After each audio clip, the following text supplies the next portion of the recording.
మహబూబ్నగర్ జిల్లాలో ఘోర ప్రమాదం జరిగింది. కొత్తకోట మండలం పాలెం వద్ద ప్రైవేటు వోల్వో బస్సు కల్వర్టును ఢీకొనడంతో వాహనంలోని డీజిల్ ట్యాంక్ పేలిపోయి ప్రమాదం సంభవించింది. ఈ దారుణ ప్రమాదంలో బస్సులో ఉన్న 42 మంది సజీవ దహనమైనట్లు అనుమానిస్తున్నారు. ప్రమాద సమయంలో ప్రయాణికులంతా నిద్రలో ఉండడం వల్ల ఎవరూ తప్పించుకోలేకపోయారు. డ్రైవర్, క్లీనర్తో పాటు మెలకువగా ఉన్న 5 ప్రయాణికులు మాత్రమే బయటపడ్డారు. గాయపడిన ప్రయాణికులను ఆసుపత్రికి తరలించారు. బస్సు పూర్తిగా తగలబడిపోయినందువల్ల ఒక్కరిని కూడా గుర్తుపట్టే పరిస్థితి లేదు. ఈ పెను విషాదంలో చనిపోయిన ప్రయాణికులంతా మాంసపు ముద్దల్లా మారిపోయారు. ప్రమాదం గురించి తెలుసుకుని అక్కడికి చేరుకున్న సమీప గ్రామాల ప్రజలు హృదయ విదాయకరమైన సజీవ దహన ఘటనను చూసి చలించిపోయారు. జబ్బార్ ట్రావెల్స్ కు చెందిన ఏపీ 02 PA 0963 నెంబరున్న వోల్వో బస్సు బెంగళూరు నుంచి హైదరాబాద్ వస్తుండగా తెల్లవారుజామున ప్రమాదం జరిగింది.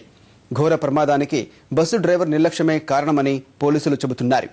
నిద్రమత్తులో ఉన్న బస్సు డ్రైవర్ రోడ్డు పక్కనే ఉన్న కల్వర్టును ఢీకొట్టాడు. వెంటనే బస్సు డీజిల్ ట్యాంక్ పేలిపోవడం వల్ల ఘోర ప్రమాదం జరిగింది. తెల్లవారుజామున ప్రమాదం జరగడం వల్ల ఆ సమాచారం వెంటనే ఎవరికీ తెలియరాలేదు. ఆ సమయాన కారులో హైదరాబాద్ వస్తున్న కొందరు బస్సు ప్రమాదాన్ని గమనించి వెంటనే 108 వాహనానికి సమాచారం ఇచ్చారు.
మహబూబ్ నగర్ జిల్లాలో ఘోర ప్రమాదం జరిగింది.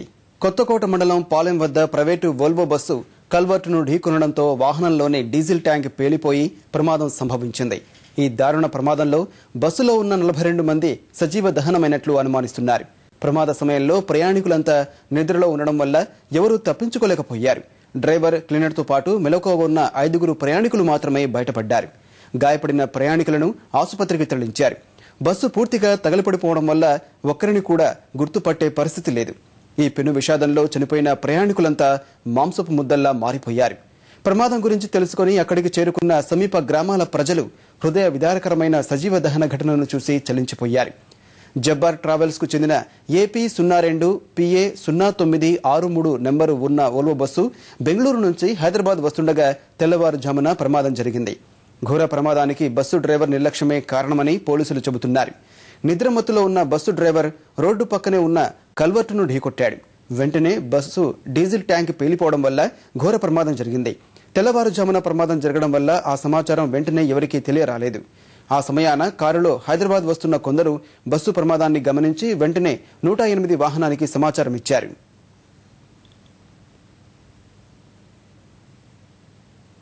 ఘోర ప్రమాదం జరిగిన బస్సులో ప్రయాణిస్తున్న కొందరు ప్రయాణికుల వివరాలు ట్రావెల్స్ కార్యాలయం నుంచి లభ్యమయ్యాయి. ఈ బస్సులో ప్రయాణిస్తున్న వారిలో ఆసిఫ్ వయస్సు 25 సంవత్సరాలు, ఫణీంద్ర 31, రాజేష్ 28, శక్తికాంత్ 28, అమర్ 31, పూటియా 28, రామరాజు 30, వేదపతి 27, అడారి 27, జ్యోతి 33, ప్రశాంత్ గుప్తా 23, ముహీద్దీన్ 21, హఫీజ్ 45, వెంకటేష్ 45, వెంకటేష్ 50, చంద్రశేఖర్ 41, కిరణ్ 30, షోయబ్ అజహర్ 41, కృష్ణ 36, గాలి బాలసుందర్రాజు, గాలి మేరీ విజయకుమారి 50, గౌరవ్ విక్రమ్ రాయ్, అక్షయ్ సింగ్, రఘువీర్, సురేష్ బాబు, మహమ్మద్ సర్దార్, పల్లె ప్రియాంక, హరీష్, మంజునాథ్ ఉన్నారు. ఇంకా కొంతమంది పేర్లు తెలియాల్సి ఉంది.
బస్సు ప్రమాద సమయంలో సమీపంలోని సబ్స్టేషన్ సిబ్బంది వెనువెంటనే అక్కడికి చేరుకున్నారు.